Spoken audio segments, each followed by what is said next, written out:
Hello दोस्तों, आज हम बात करने वाले हैं एक बहुत ही इंटरेस्टिंग शू के बारे में, डायनाब्लास्ट 5। डायनाब्लास्ट रेंज नोवा ब्लास्ट के साथ साथ चला आ रहा है 2020 से। नोवा के सडन पॉपुलैरिटी को टैप इन करने के लिए A6 ने डायनाब्लास्ट लॉन्च किया, एक mid to budget alternative same midsole formulation के साथ, पर ये कभी भी नोवा ब्लास्ट जैसा बिलवर्ड नहीं बन पाया। अगर डायनाब्लास्ट 5 आपको देखा देखा सा लग रहा है तो आप गलत नहीं हो। ये लिटरली नोवा ब्लास्ट 3 का रीपैकेज्ड वर्जन है, स्लाइट अपर और आउटसोल ट्वीक्स के साथ। और ऑनेस्टली ये अच्छी बात है, दो रीजन से। पहला तो A6 को रिसर्च एंड डेवलपमेंट में ज्यादा खर्च नहीं करना पड़ा, try tested and successful version को रीलॉन्च किया है। और दूसरा रीजन लाइक सेक्शन में आएगा। डिस्क्लेमर, शू हमने खुद से परचेज किया है और इस पे 60 किलोमीटर तक के रन्स कर चुके हैं। बाय द वे, हमने एशियन का एरोफोम 1 भी मंगवाया था, पर Amazon ने स्टॉक अनअवेलेबिलिटी के कारण इसे कैंसिल कर दिया। शुरू करते हैं डायनाब्लास्ट 5 के स्टैट्स एंड फीचर्स के साथ। मैं हूं सिद्धार्थ। मैं हूं अनु और आप देख रहे हैं जॉगर्स जर्नल।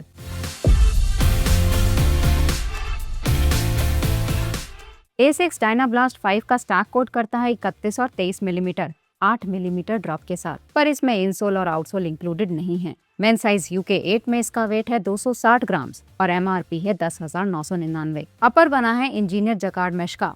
मिडसोल में है flight foam blast plus trampoline pod के साथ। आउटसोल में AR लो रबर का मॉडरेट कवरेज है। लाइक्स की बात करें तो पहला होगा FF blast plus midsole. Blast plus पिछले साल तक एसिस का सबसे प्रीमियम डेली ट्रेनिंग फोम था। अभी भी इनके flagship max cushion daily trainer nimbus 28 में यही फोम फीचर करता है। ये सबसे बड़ा रीजन था कि हम डायनाब्लास्ट 5 में इतने समय से इंटरेस्टेड थे। स्टैट्स देखे तो FF ब्लास्ट प्लस 15% लाइटर और 12% हायर इंजन रिटर्न देता है आउटगोइंग FF ब्लास्ट के मुकाबले। दूसरा लाइक है वर्सेटिलिटी। डायनाब्लास्ट 4 एक लो स्टैक डेली ट्रेनर था जो middle to long distance runs के लिए उतना कॉन्फिडेंस इंस्पायर नहीं करता था। इसके कंपैरिजन में 5 का स्टैक बड़ा है, वेट भी लाइटर एंड पे ही है। इन फैक्टर्स के कारण डायनाब्लास्ट 5 इस प्राइस कैटेगरी का one of the most versatile offering है। अक्रॉस ऑल पेसेस किसी भी डिस्टेंस पे डायनाब्लास्ट गिव अप नहीं करता। इस पे पेस भी पुश किया जा सकता है एंड लॉन्ग रन्स भी किए जा सकते हैं। हमने खुद इसे 26 किलोमीटर तक इस्तेमाल किया, जीरो इश्यूज।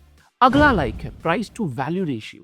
नोवा ब्लास्ट 3 लॉन्च हुआ था 13,000 का, डायनाब्लास्ट 11 का लॉन्च हुआ। जिस तरीके से चीजों के दाम बढ़ रहे हैं, ये अपने आप में ही एक पॉजिटिव है। ऑलमोस्ट 1 साल से हमारे विश लिस्ट में रहा है। हम वेट कर रहे थे कि एक मीनिंगफुल प्राइस ड्रॉप देखने को मिले। पिछले सेल पे डायनाब्लास्ट 5,000 पे आया, जिसपे कार्ड, कूपन, कैशबैक सब मिला के हम सिर्फ 3300 का ले पाए। हम ज्यादा प्रोडक्ट्स खरीदते हैं तो हमें ऑफर्स भी बेहतर मिलते हैं, पर 5,000 पे भी ये एक्सेप्शनल वैल्यू फॉर मनी है। जो नोवा ब्लास्ट रेंज से फेमिलियर हैं, उन्हें याद होगा कि वर्जन 3 तक ये एक do it all daily trainer था अपने स्लीक और अग्रेसिव ज्योमेट्री के कारण। वर्जन 4 ऑनवर्ड्स नोवा रेंज में बड़े चेंजेस आए। फुटप्रिंट को वाइड बनाया गया, स्टैक बढ़ा एंड उसके बाद ये ट्रेंड कंटिन्यू रहा है। वर्जन बाय वर्जन ये मैक्स कुशन डायरेक्शन में जा रहा है। A6 का स्ट्रैटेजी वर्जन 3 को ही डायनाब्लास्ट के नाम पे रीब्रांड करना उन लोगों के लिए अच्छा है जो करंट नोवा को कुछ ज्यादा ही सॉफ्ट, ऊंचा और वाइड पाते हैं। A6 इस रीपैकेजिंग ट्रेंड को कंटिन्यू करने वाला है, यानी आने वाला डायनाब्लास्ट 6 नोवा 4 का डिट्टो कॉपी होगा। डायनाब्लास्ट 5 से हमें कोई बड़ी शिकायत नहीं है।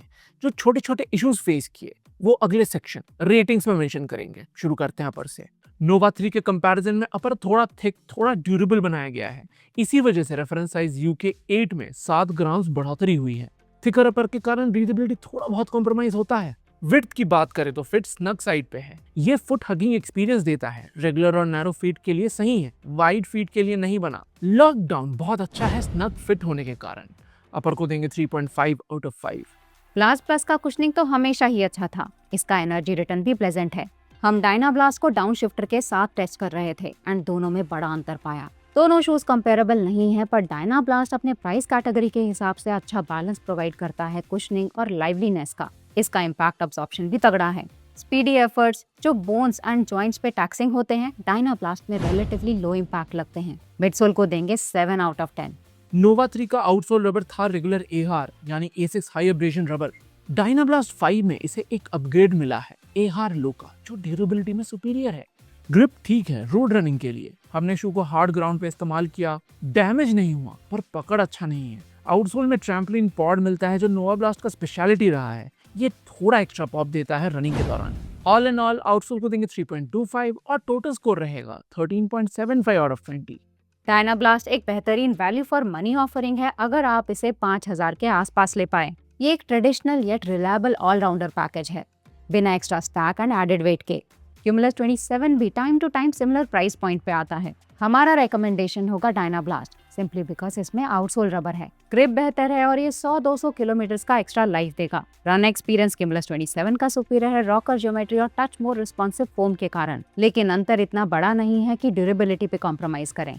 क्विक कंपैरिजन पेगासस रेंज से भी करेंगे। सेल के समय पेगासस 41 सिमिलर प्राइस रेंज पे दिखा था। इन दोनों में एक चुनना थोड़ा मुश्किल है। पेगासस का एडवांटेज है लेटेस्ट टेक का फोम, एयर जूम पॉड्स और सुपीरियर ग्रिप। डायनाब्लास्ट का एडवांटेज है लाइटर वेट और चीपर एमआरपी। अगर ग्रिप आपका मस्ट हैव रिक्वायरमेंट है तो Pegasus is the only choice. Dynamic ride के कारण हम डायनाब्लास्ट की तरफ लीन करेंगे। तो ये था हमारा फुल रिव्यू A6 डायनाब्लास्ट 5 का। अगर आप इस शू को लेने में इंटरेस्टेड हैं तो डिस्क्रिप्शन बॉक्स में लिंक्स मिल जाएंगे। इसी एफिलिएट इनकम से हम चैनल को सस्टेन कर पाते हैं। वीडियो पसंद आया तो लाइक और सब्सक्राइब जरूर कीजिएगा। अगले में मिलते हैं। Thank you and good bye.